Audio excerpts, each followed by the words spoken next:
Question 4 asks what happens to insulin and glucagon from rest to exercise, um, and why are these responses beneficial for exercise? Um, so insulin and glucagon both are released from the pancreas. And when we start exercising, or when we're not exercising, your pancreas is um, secreting a lot more insulin than it is glucagon. That is because insulin is in charge of the storage and the of glucose and the removal of glucose from our bloodstream, um, trying to help us regulate our blood sugar after we ate, or if mostly after we've eaten, or if we've taken on some form of energy, or we haven't been able to get rid of some sugars in our blood. If our blood sugar gets too high, insulin is the hormone to lower that.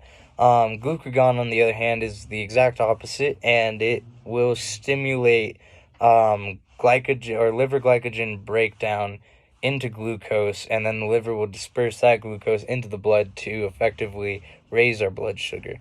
From rest to exercise, we are going to see a significant drop in the secretion of insulin and a significant increase in the secretion of glucagon.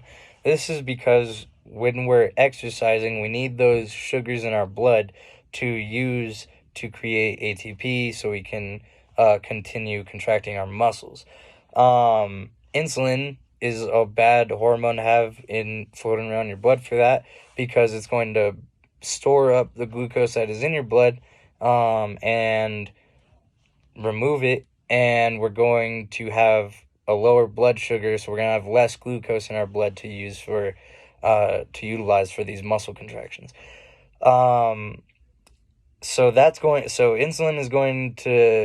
insulin secretion is going to be inhibited, while glucagon secretion is going to be bumped up, because glucagon is going to break down that glycogen, as previously stated, and break it down to glucose, so the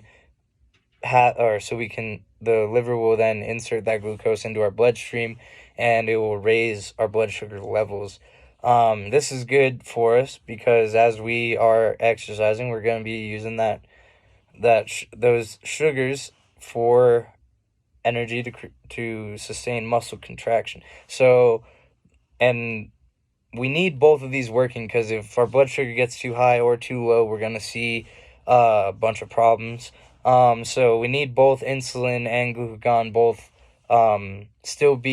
we need them to still be secreted at all times, so that we can regulate the breakdown and the release of glucose as we are exercising, because we don't want those levels to fall too low or to get up too high.